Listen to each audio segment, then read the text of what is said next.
from the New Jersey Coastal Coalition, welcome to this episode of Tidal Flooding Talk. I am your co-host for tonight, Joe Martucci. Joined with me, the meteorologist extraordinaire, Dan Skeldon. And we have our guest for tonight, Scott Mazzella, author of Great Storms of the Jersey Shore, the second edition. We're going to talk to him all about that. It is April. Spring is here. And Dan, we've been on like King to Ka roller coaster ride of temperatures so far in the month of April so far. Yeah, that's quintessential early spring, right? In New Jersey and the Northeast in general. I mean, you never know how to dress. It's 80 one day, you're stuck in the 40s the next with a wind off the water, and then it flips back right to 70s and 80s again. And, that can be our life for March, April, and sometimes even into early May. But, some would call it annoying. Some would call it charming. I guess it depends on your point of view. I definitely don't call it charming. I'm not in the charming camp on that one. That's the thing, though. Spring isn't our time at the shore. The fall is. It's just the lumps we take to get it back later. So for our guest, like we said, we have Scott Mazzella. He is an author. He is an educator. And he is here tonight on Tidal Flooding Talk to not only talk about the book, but to talk about the Jersey Shore and how coastal flooding and development has all been relevant to our history over time. Scott, welcome to the show. We appreciate it. Oh, thanks for having me. Awesome. So tell us first about the book. Tell us about the first edition of the book as well and how you got involved in the second edition of this. Oh, well, the first edition was from 1993, and I was 16 years old back then, and my mom got it for me as a gift, and it became my Storm Bible. I loved that book. I read it cover to cover multiple times. I wrote a book about Sandy in 2013, Surviving Sandy, focused mainly on Long Beach Island and the surrounding areas. And then obviously I got involved with the publisher for that. And when it came time around 2019, he said, why don't we update Great Storms? It's been a while. So he gave me the keys and I ran with it. So I was happy to do it. And in Great Storms of the Jersey Shore, for people who haven't read it yet, what can they expect throughout the book? What's the elevator pitch for the book? Oh, man. If you like the Jersey Shore, you have to have this book. I mean, this is your wall-to-wall coverage of everything Jersey Shore storms. All the big ones are in there. It has amazing photographs.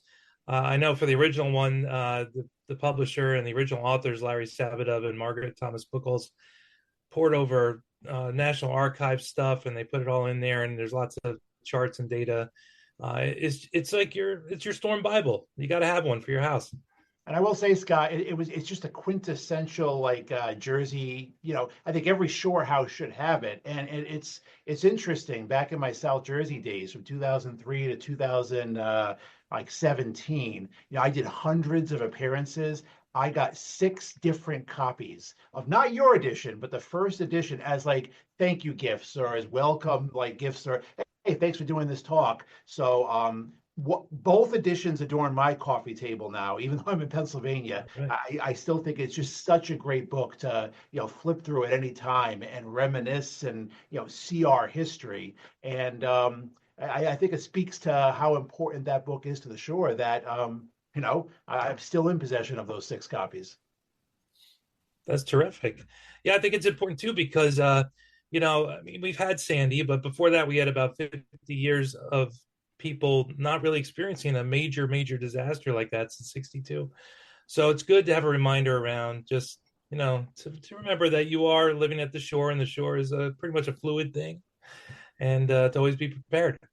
And Scott, what storms did you kind of focus on in the update? Because I mean, the first book, obviously published in the early 90s, focused on storms before then. So what was incorporated into the second edition? The big focus was, of course, Sandy, but we hit any major nor'easter in the 90s and the 2000s.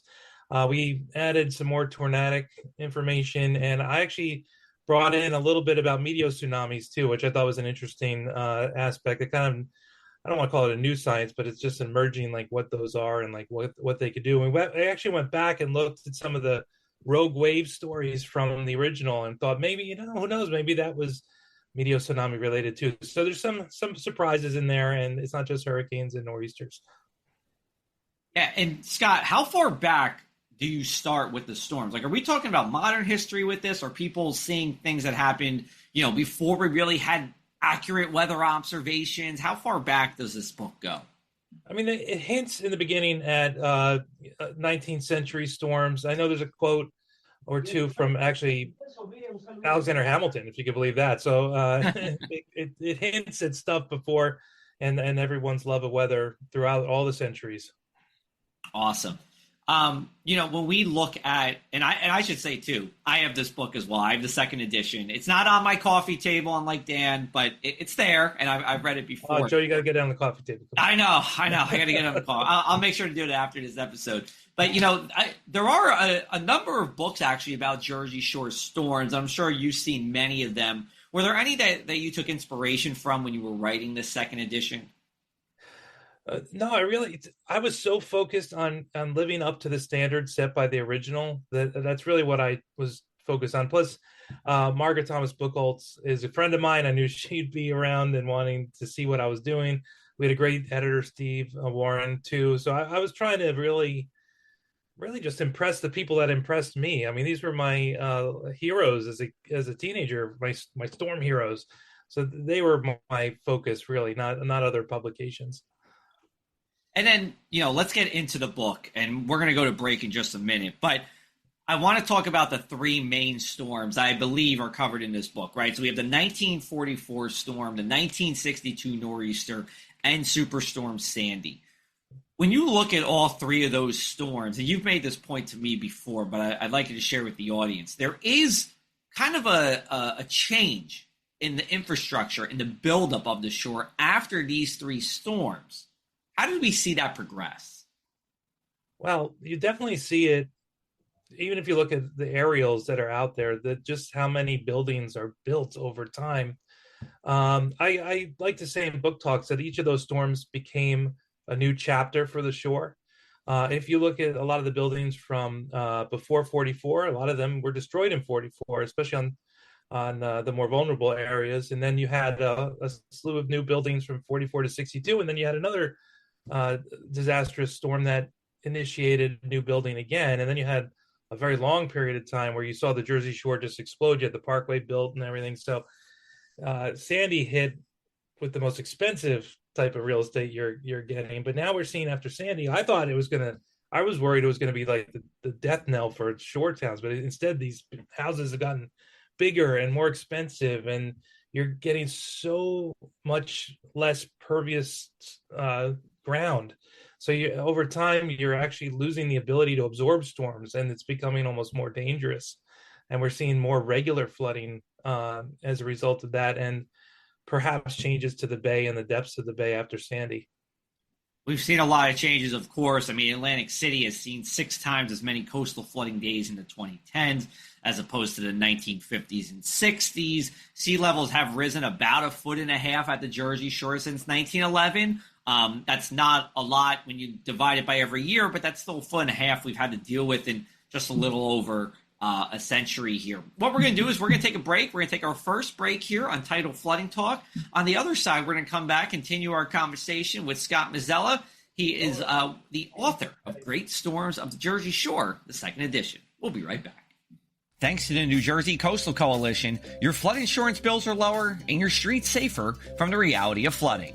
Since beginning in 2013, we build more resilient shoreline communities. Our member towns develop and share in best practices that anticipate future concerns and create flooding solutions. From our town-specific free web app for flooding information to our weekly Tidal Flooding Talk show, we focus on flooding 24/7. Visit www.njcoastalcoalition.com for more.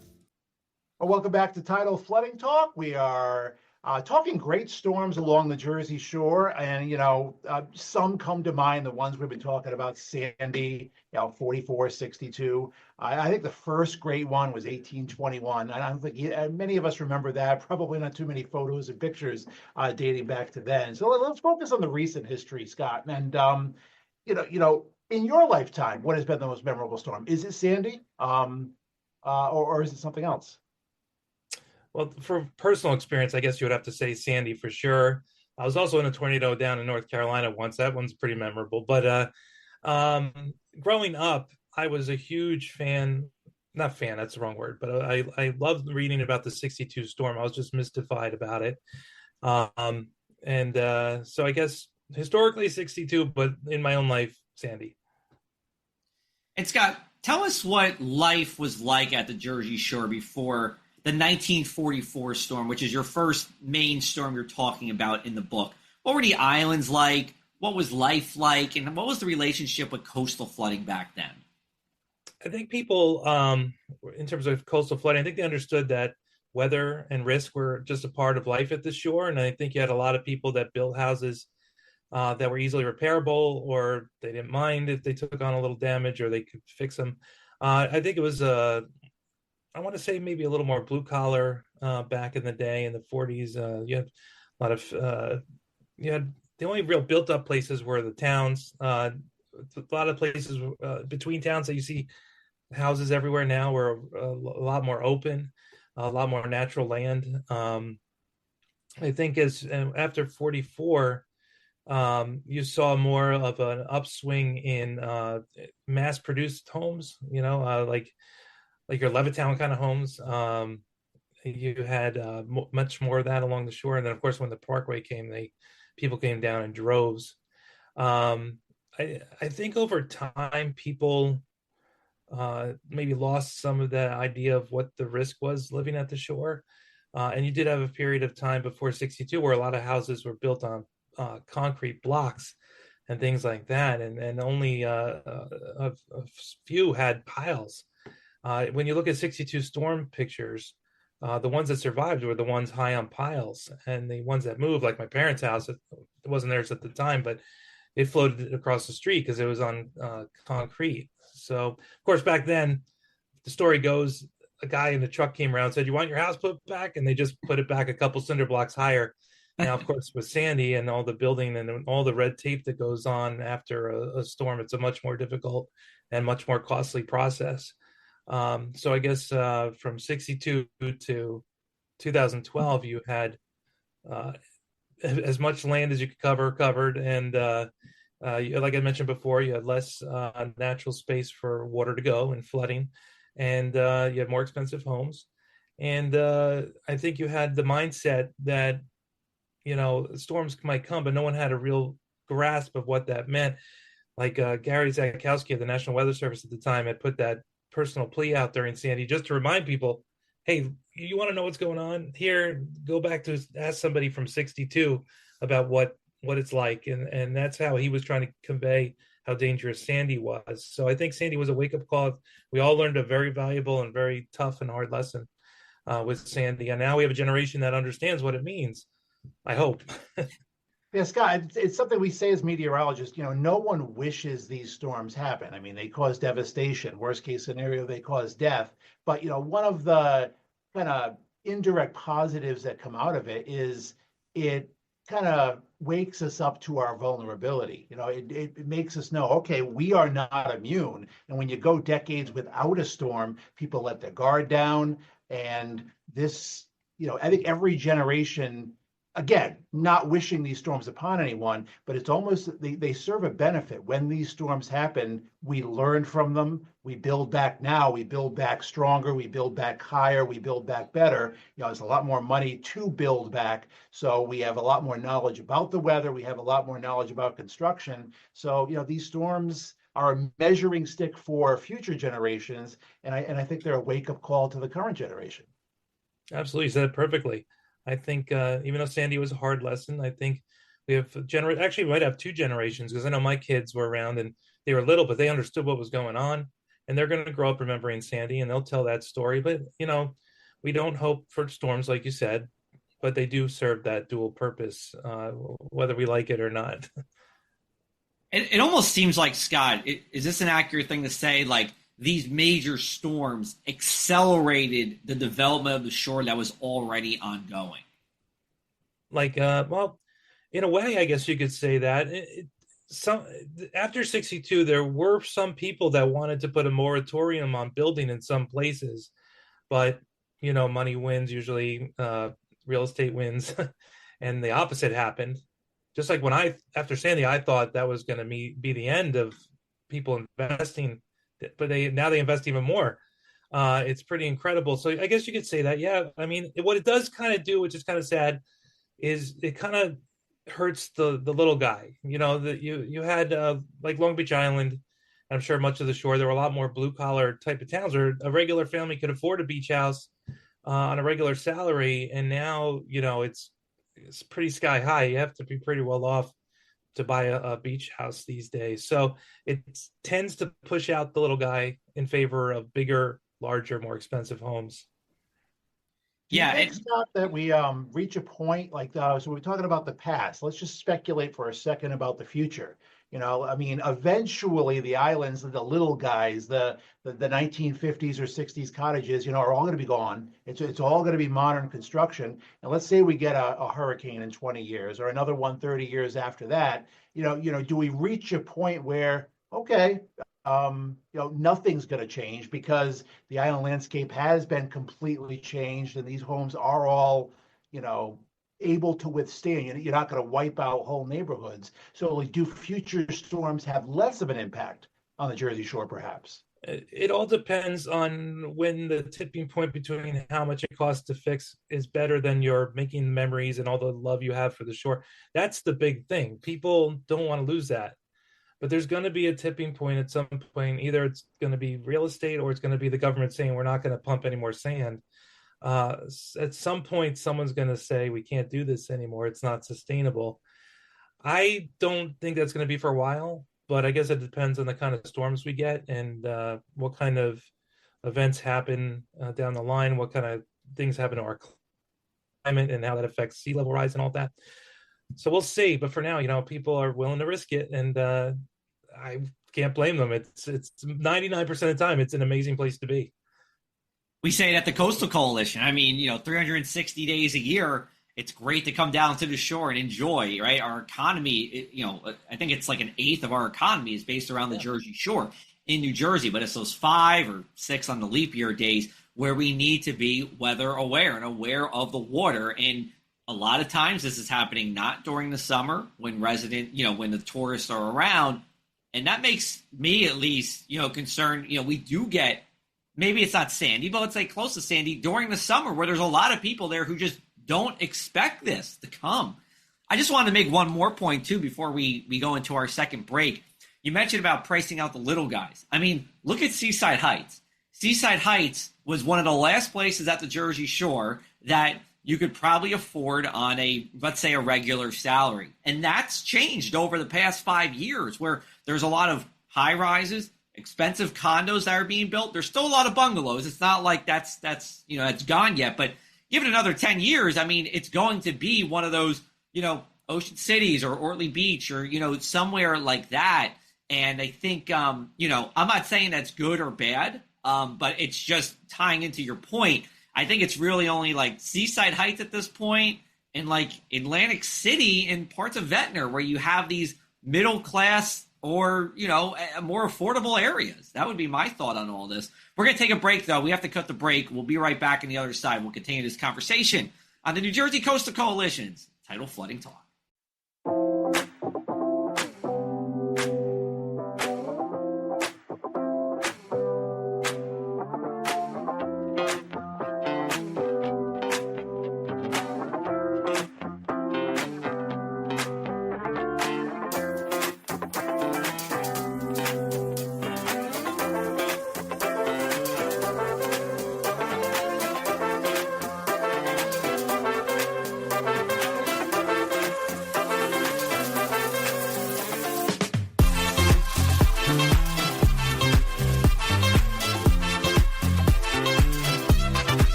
And we are back with Tidal Flooding Talk, brought to you by the New Jersey Coastal Coalition and our partners at Triax 57, who puts this video together and puts it on their streaming news network for the Jersey Shore. We appreciate that. We appreciate Scott being here and chatting with us for our last segment. I wanted to go back from what I was saying at the end with these affordability places or these places that are becoming less affordable.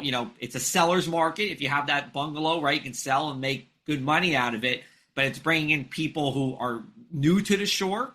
And I think you were kind of saying this before, and I don't want to speak on behalf of you, but you kind of, if you get these big mega mansions with the big stilts and everything, you kind of lose that touch with nature with the shore that you might see if you're really hanging out in the bungalow there. But here's my question. Going forward, what I see at the shore's development is you see places like Long Branch and Asbury Park and Ocean City's trying to do this, where these are becoming like little cities. They're not just, it's becoming medium or high density housing at this point in some of these towns.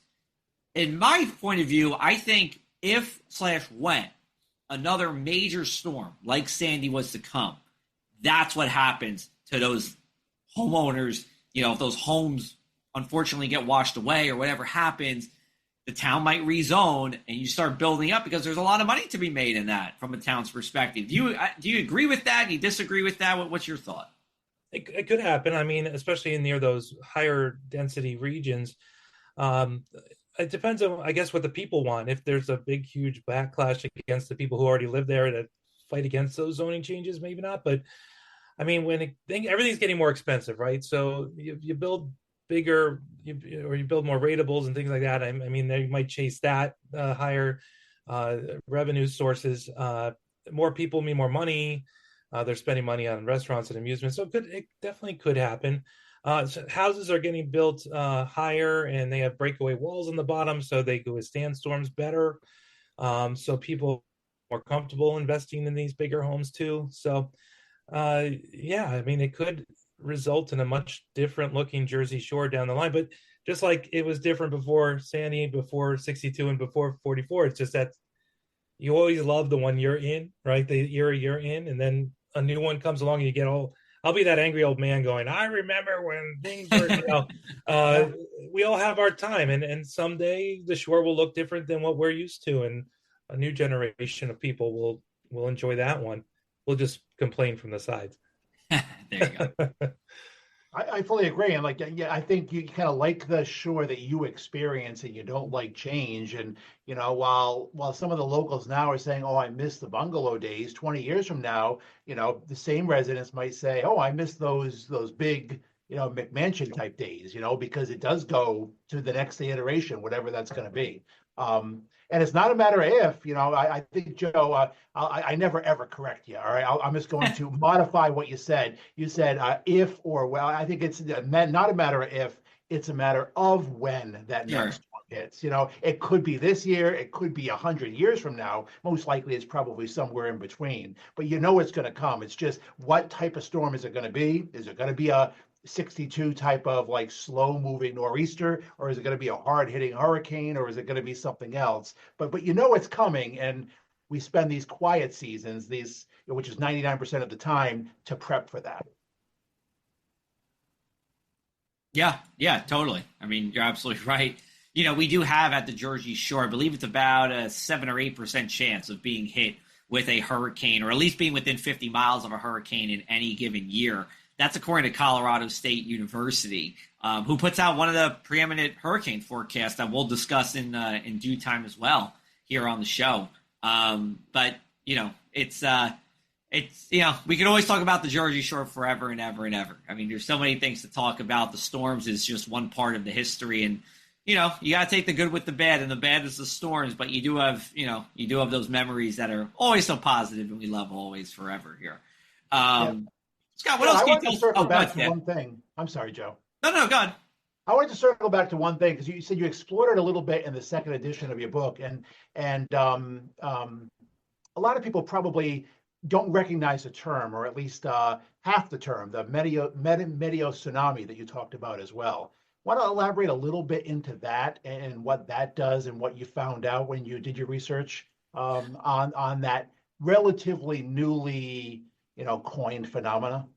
Yeah, it came from a story of a large wave that came through Barnegat Inlet and knocked a bunch of people off the jetty and stuff. And it turned out that I don't know if it was a derecho or it was a series of strong storms that went off the coast, and these big, powerful clusters of thunderstorms create almost like a little low pressure that bows the surface of the water, which makes a ripple.